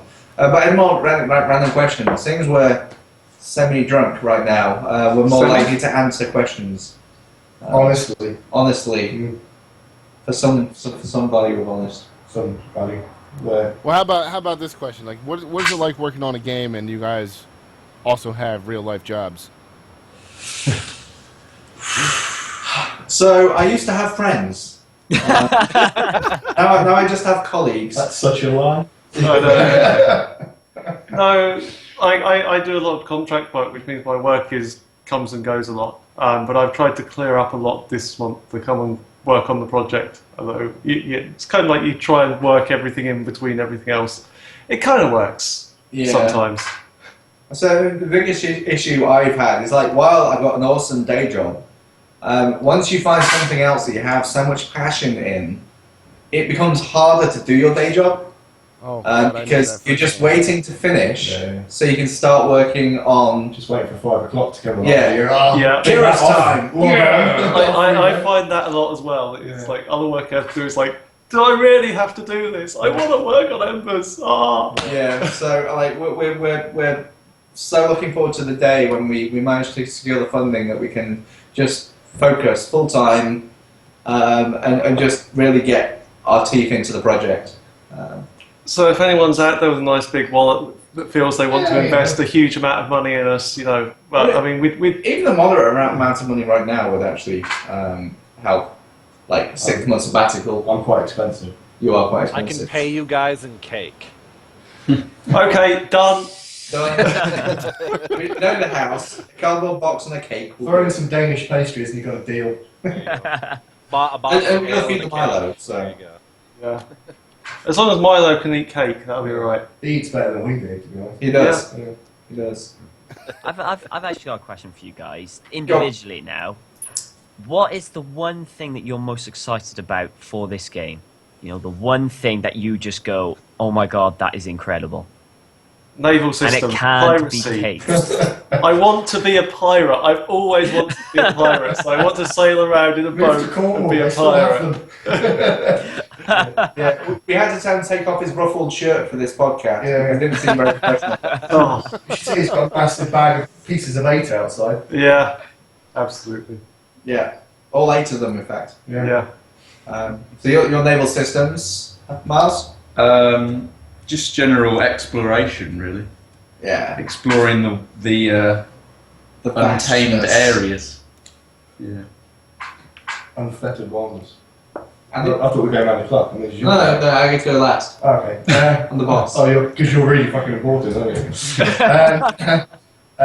For me, I'd probably say more kind of probably a geeky side of it, to be honest. I'm looking more to the challenge, like in the getting all the servers working. The technology stage, yeah. All the technology and just kind of distributing that, load balancing, all that kind of really sad, geeky, low-level stuff that I love doing. Yeah. And that actually is my day job. So I'm quite lucky, I suppose, really, that my day job actually converges quite nicely with EOC stuff. So you know, there's never really a lost moment, I suppose, for me. It's quite good. But yeah, no, that side of things for me, definitely. And you know, and obviously making it as good a sort of player experience as possible. You know, with no glitches or no lag and all those sorts of challenges for me. Yeah. For me, it's not so much a system. Like, as much as I'm looking forward to the naval system, it's one of my best ideas, but there's not a specific system. Hello. Well, now he's awake. It's getting comfy. Not a specific system. What I'm most looking forward to is seeing the symbiosis of those systems, and mostly the social aspects. Like, if I could walk through a town and I can see like loads of different people, each playing the game a very different way, like whoever their way. So a guy who's off fishing, a guy who's hawking his wares, a guy who's just riding through town because he's carrying goods from somewhere an hour that way to somewhere a few hours that way. Or girls. Or girls. Not being sexist. Well, it was the asexual guy. The person. The person. The character. We're having asexual guys. Asexual guys, yeah. Wow. Guys. Have we told the artists about this? Hermaphrodites may be in the game. But yeah, I mean, from a personal view, I just want to find a nice little kind of community town, set up a tavern, and just run the tavern, and just get kind of gossip from all around, all the adventures people are having, and just seeing that unfold. From outside the game, having my op center, which have a massive map of the world up on the screen, which will show population centers, and being able to really just see what people are doing. You're having a nerdgasm. I am having a massive nerdgasm. We're gonna have so many big screens. It's gonna be insane. Like, we'll need our own power generator just for our screens. You're gonna need a camp bed. I'm just gonna sit there. I'm gonna have a hammock. Yeah. Yeah, I'm gonna have a hammock. But yeah, just seeing like how people spread in the world and see people going off in their little adventures, calling up the deck team, saying, "Hey, these guys are going off into this little bit of wilderness. Do you want to go mess with their day a bit?" And I suppose at the end of the day, for all of us, really, like the biggest thing or the best kick would be to hear other people talking about the game and are playing the game and are enjoying the game. yeah, it's total validation for everything we're doing. Like, just hearing how excited you guys get about some of the features, it's like it makes our day. It's the biggest challenge of a game like this, almost building that community there to go and play the game and go and be excited about it. And That's it. And then there's a large degree of self-motivation, but there's nothing that motivates you more than just the support that the fans and the community give us, that they believe in what we're trying to make, that they just excited to play it, and all the positive, well, not the positive, but just the good feedback we get, both positive and negative. It's all constructive. It's always constructive. It's not just that you suck. If you ever don't feel like working on the game, go on the forums. See the amount of people that are excited about it. That you think, wow, I'm privileged to be able to make this game for those people. So that's part of my motivation as well. Making it happen for them. Yeah, definitely. Yeah, we're making it for the 16-year-old us. Yep. Nerdgasm! How much of the world do you guys think you haven't seen by the time the game comes out? Us individually? I guess you would say individually, yeah. Yeah, probably quite a lot. Because, I mean, even down to like the environmental art team, like once we're scaled up to the point where we're working on the whole world, there'll be teams working on different areas. So you'll know the areas you've worked on, but not necessarily kind of everywhere else. So there's going to be some very undiscovered parts that maybe even if you've done the terrain, so you've sculpted all the terrain, you'll know how the terrain is, but you won't know how all the kind of the foliage is added in there. You won't know where all the points of interest are. Could be rocks, could be forest, Could be all sorts. it could be prairie land. You just don't know. Yeah. So many different layers to the whole thing. It's just you may know that it's 500 meters above sea level, but you might not have a clue what's on it. Could be grass, could be rock. Yeah, the art team will probably see quite a bit of it, but us in the engineering team will probably be just working behind bunches of code. We just see the test island mostly. Yeah. I probably won't see any. No, you won't. We'll let you. For us, it's more like the Matrix. Like you just see the code. Yeah. I see a lady in a red dress. So I'll see the screenshots. That was the first film, so we can get away with that quite. A question asked in our chat here, and I'm sure Sam wants to know this too. I think we asked this last time, but we'll double check. Is there going to be swimming in this game? Well, yes. So there's lots of water, so you'll have to be able to swim. I'm not sure how it would work without. We haven't done the swimming system yet.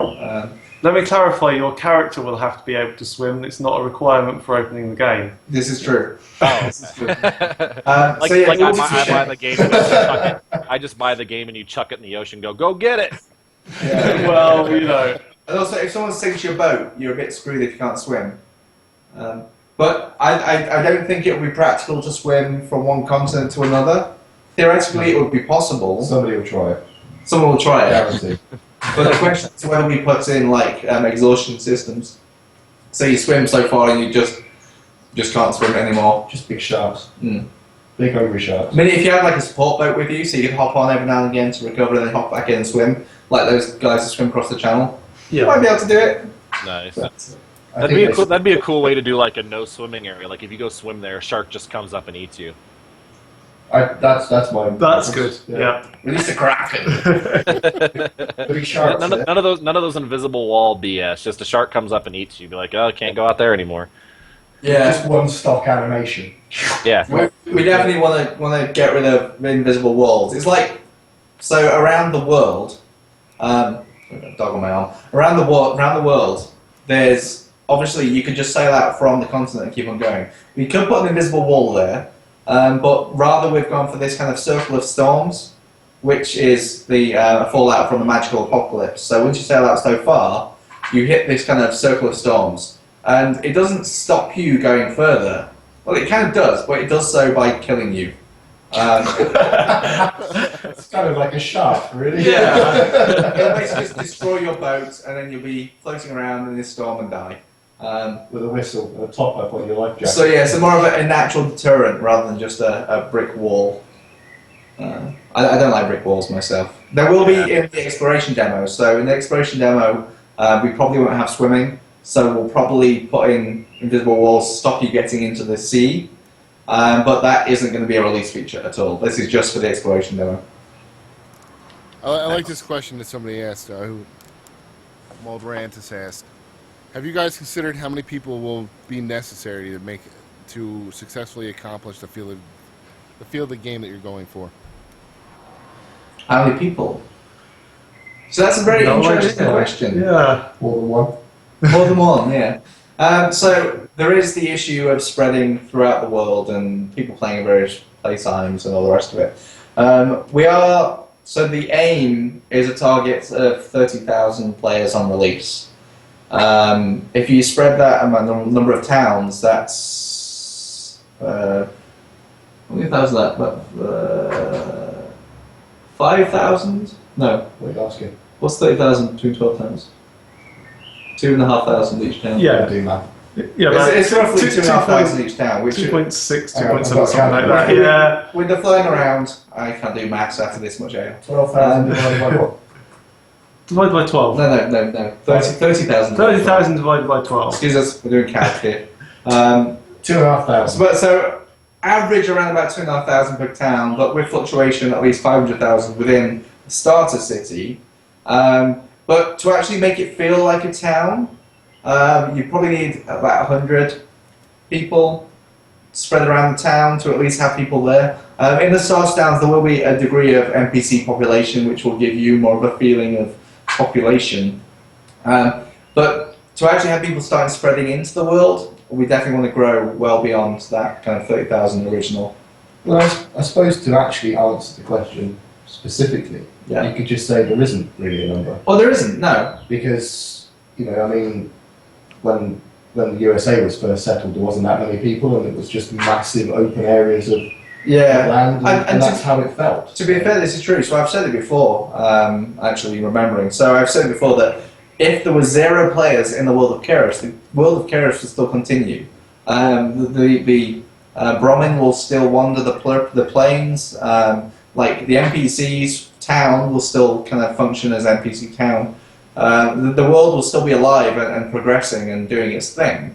If there's 0 players, what you're doing is entering into that world as a character and then building your kind of your life in that world. Having more players is definitely going to make that a much more dynamic and interesting world, but there will be interesting things to do without that. So to a degree, yeah, we can survive on like 5 people. It won't pay the bills.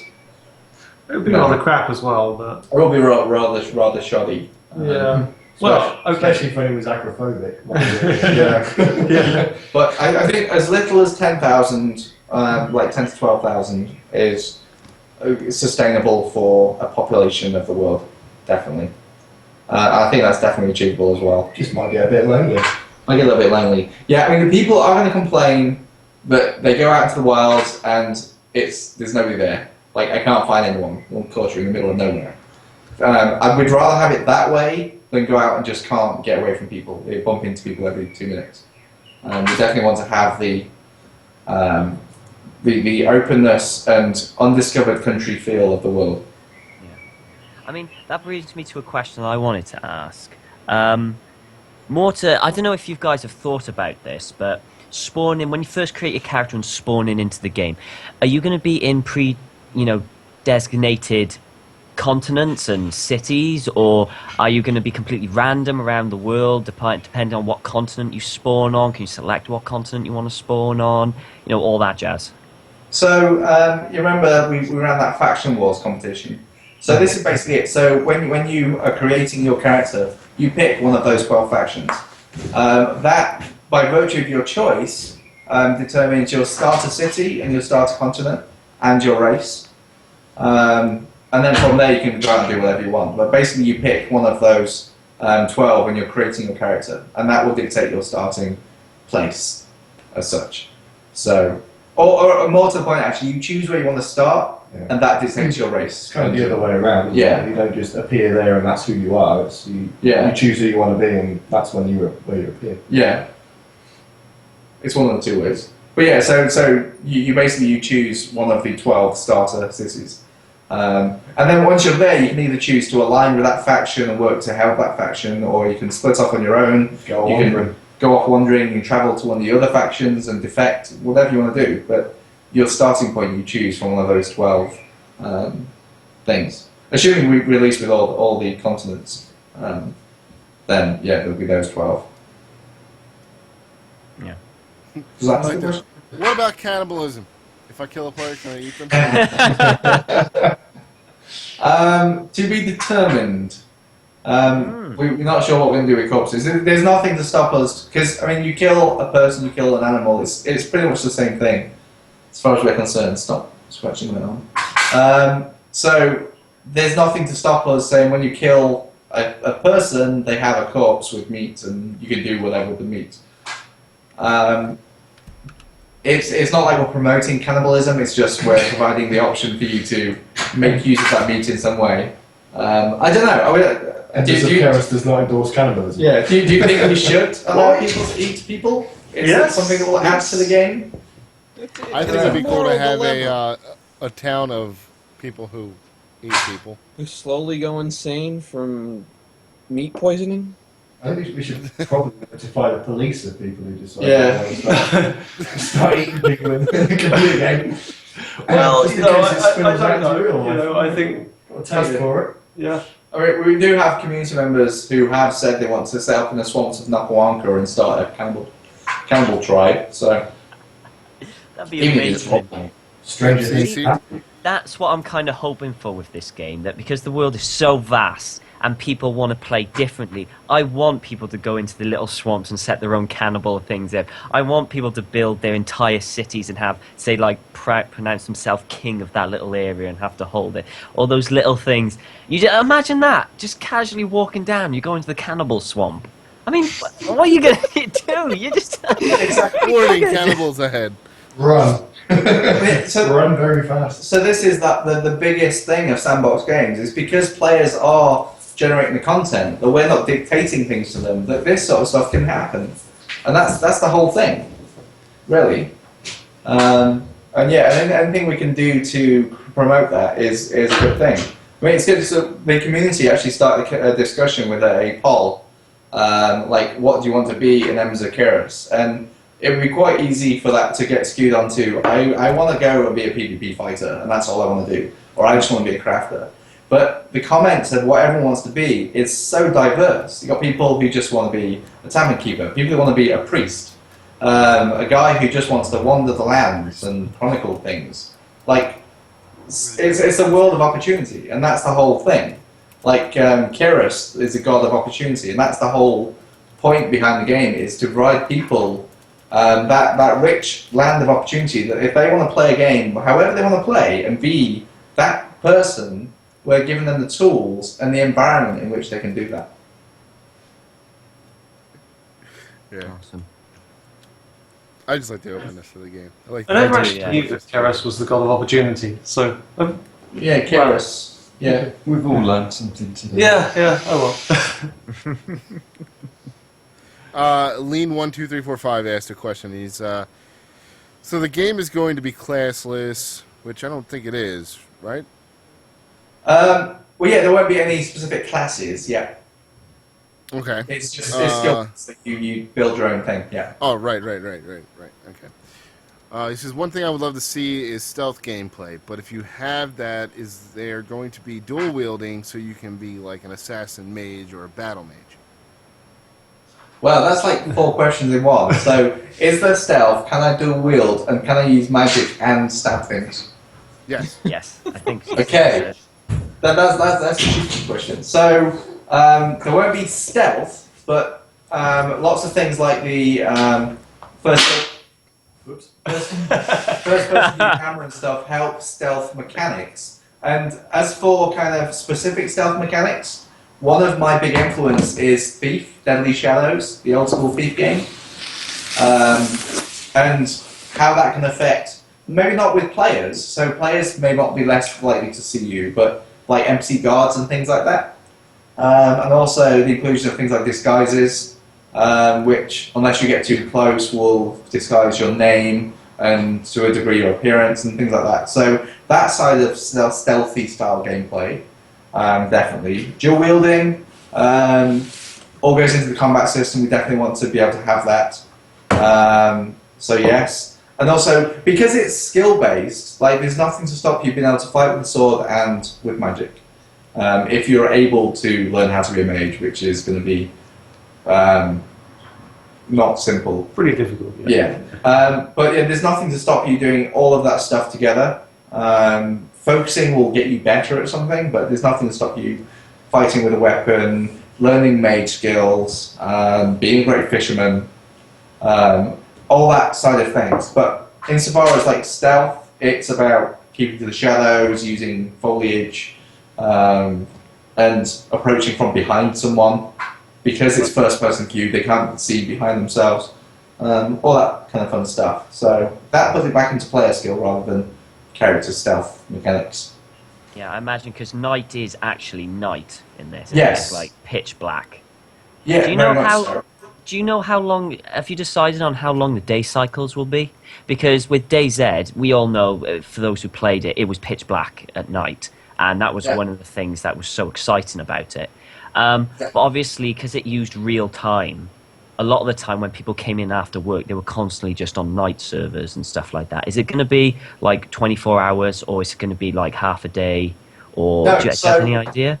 I spent entirely too many hours working on the mathematics behind how long our day should be for optimum gameplay fun.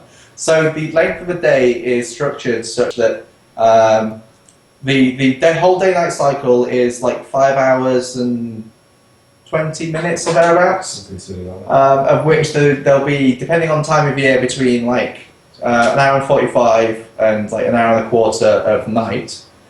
And it's also scaled, the 5 hour, 20 minutes, whatever, scaled so that each day that slips slightly.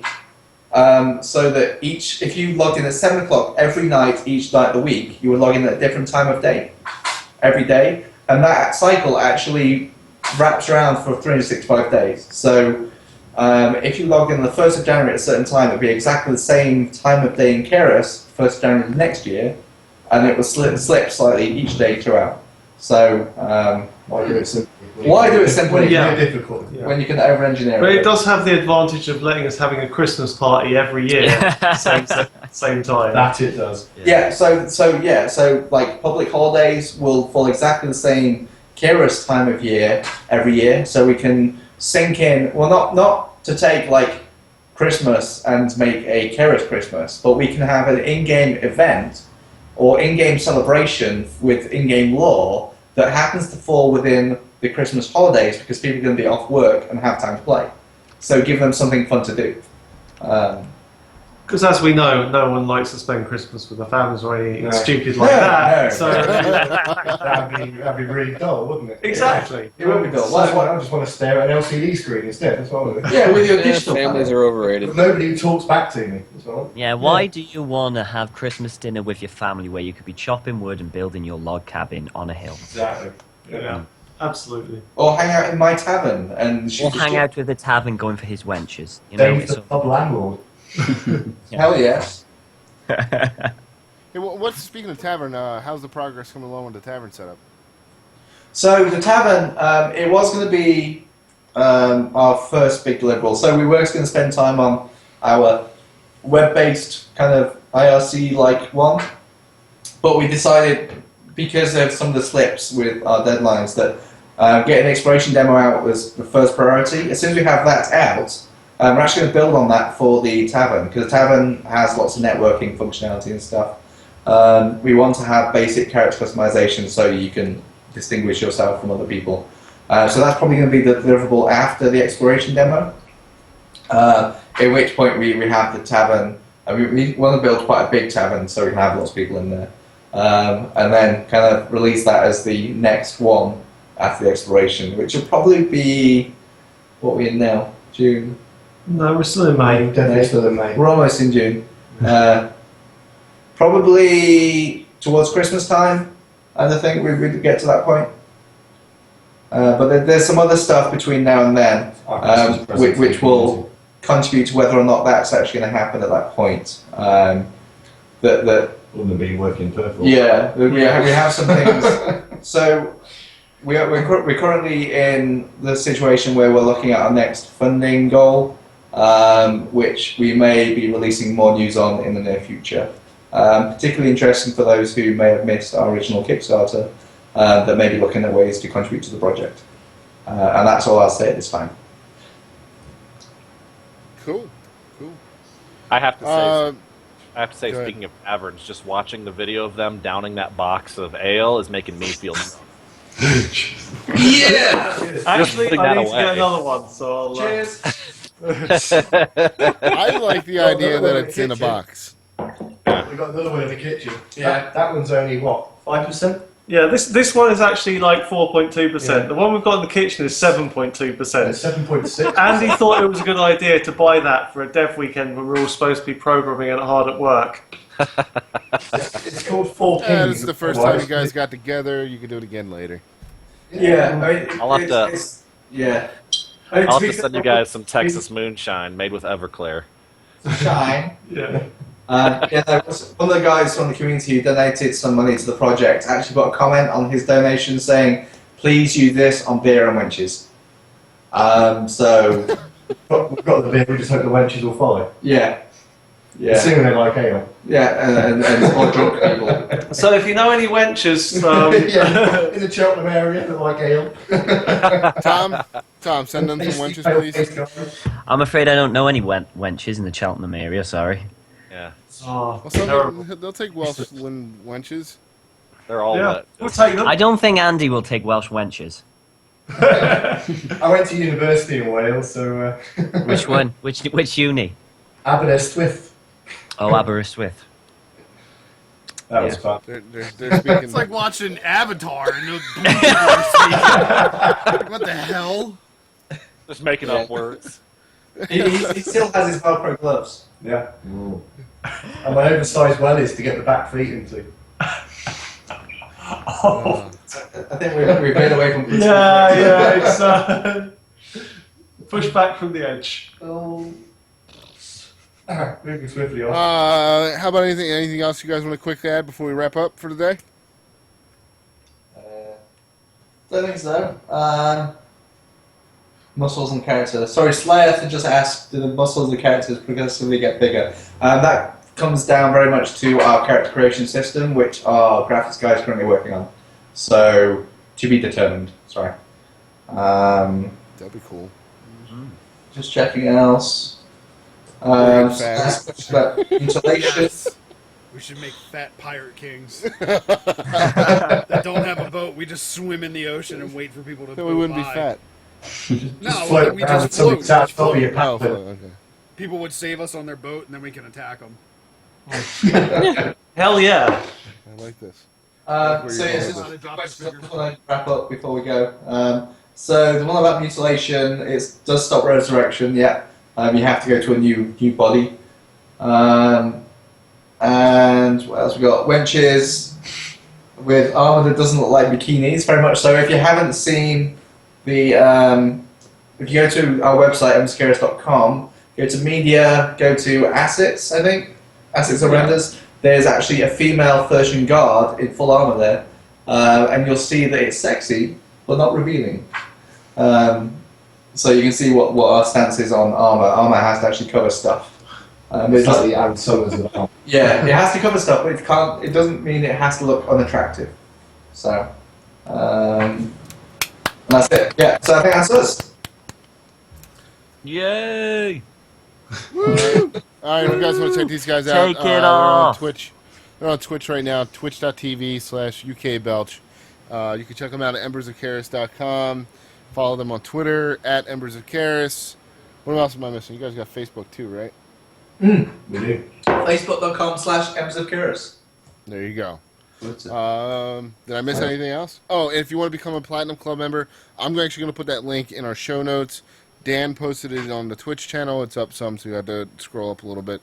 I don't think I'm missing anything else, but we'll be talking to these guys again, I'm sure, because we like talking to Embers of Caerus and hearing more about the game and how far along they've come with things. And jobs at what? At ForsakenStudios.com. Okay, so if you Do you want need to talent? Do you just hire anybody? Because, you know. You need talent, yeah. Right, Dave. That Actually, nobody hired me. I was just there at the start and never left. It wasn't even good enough If to be you hired. haven't got talent, if you've got beer, that's generally okay. Just remember that when you're applying, it is a volunteer position, but you're volunteering to create something that is going to blow away other games, I feel. So do we. So- We hope so. Also, drink responsibly. Yes. Yeah, drink responsibly. You should have said that like a few hours ago. Too late. Yeah. Just remember, the responsible thing is not to let it go to waste. Yeah. True. There has been zero spillage during the duration of this podcast, so we're all good. Yeah. But no, thank you a lot for having us again. It's Yes. always fun to see you guys. Yes, we'll have you back more often as things start to pick up more and you guys want to release more news and everything. We'll love to have you guys on again. And when you do this, maybe we can figure out how to actually incorporate this into our stream so it looks, we get more people to see. If you like, you can see them now, UK Belch or twitch.tv/UK Belch. Go see the guys. You guys get ready to go get something to eat, right? You're not going to go back to coding right this second. Yeah, we're gonna finish these beers. Go get some bangers and mash. Yeah. Yes! Insufficient chips! Do it! Put HP sauce on everything! Hell yes! Oh, yes. So yes, we're gonna do that and then get back to it afterwards. Awesome. So check them out. Guys, thanks for joining us again. Thank you And, very much for having us. Thank you. It's been emotional. We'll talk to you guys soon, okay? Take care, guys. Cheers, Catch you Sam. later. See ya. All right, so that was UK Belch and his company of people with Forsaken Studios working on the Embers of Caerus. His merry men. His His band merry of men. There you go. misfits. Thank you. And for those who Don't don't forget- know, bangers and mash is like Polish sausage links and mashed potatoes. Yeah, Yes. sausage. It's really mash. good. It's lovely. It's great. With a bit Um, of butter, yeah. You guys ready to wrap up? Do we have anything else we want to add? I think just games of the week at this point. Yeah, JJ, you want to run that real quick? Yes, sir. Let me pull up our list of releases. Let's see, what week are we on? All right, May 26, 2013 through June 2nd, 2013. We've got Fuse coming out for the PS3, Xbox 360, and the PlayStation 3 network. Grid 2 for the PC, Xbox 360, and the PS3. The Warriors come out and play for the PlayStation Network. Dying Sinner Escape for the iPad. Wargame Airland Battle on Steam. Legend of Zelda Oracle of Ages and Oracle of Seasons. So those are re-releases for the 3DS. The Denpa Men 2 Beyond the Waves on the 3DS, Spelunker for the Wii U, Ghost and Goblins for the Wii U, and Mega Man X for the Wii U. All Lots those of are Wii the U games titles this coming week. out for this week. Not They really a always whole have lot of this Wii week. U and Yeah, they always Sorry. release like their weird stuff. Sorry, I just Yeah. got that joke that JJ did with about, come out and play. That's the Warriors movie. I know. It's like the game. The I'm game just is about the remembering movie the too. movie and how Oh. bad that scene was. Warriors come out and play. oh man! All right. Well, thank you for joining us, Tom, because we appreciate you chiming in on things. Yes. You should join us more often. Yeah. We need our resident Welshman. Damn it! Where'd he go? I'm still here. Oh. Good. Yeah. Rory's back. Hopefully we'll have him back some more. Well, yeah, I'm unemployed. I can come back every Sunday. I want to just say Happy Memorial Day to all the U.S. soldiers out there, and past and present. Enjoy yourselves tomorrow, and happy bank holiday to the U.K. people. What's the bank holiday for, Tom? I have no idea. I think they just got there jealous. you They're go. like, well, if you guys get the day off, we'll get the day off. Yeah, I wish the something- United States would do that too. That would be great. It seems like the UK always has a bank holiday for something like it. Like somebody was sitting in Parliament going, "I don't want to go to work today. I want to go to the pub." You know what? Bank holiday. Only it was that easy. All right, if you want to learn more information about us and our podcast, check us out, www.twancamera.com, or one of our many social sites, Twitter, Facebook, YouTube, twitter.com/twancamera. I gotta watch this. It's about to go up again. Facebook.com/twancamera, YouTube.com/twancameraent. Thank you for joining us on Twitch, twitch.tv/twancamera. Please keep coming back. Tell more people. Get our names out there. Check us out. Rate, hate, subscribe on iTunes. It's very important that you go and do that for us. It helps more people find our podcast and enjoy. Know whether they're going to enjoy us or not. Did I miss anything in there? I think you did pretty good, buddy. Yeah, I didn't even have my list up. I'm going to just double check my list. I think that's it. So, ladies and gentlemen, have yourself an awesome, safe week. We will talk to you guys all next week. Take it easy. Have a great week, guys. Happy Turkey Day. Woo! Turkey Day.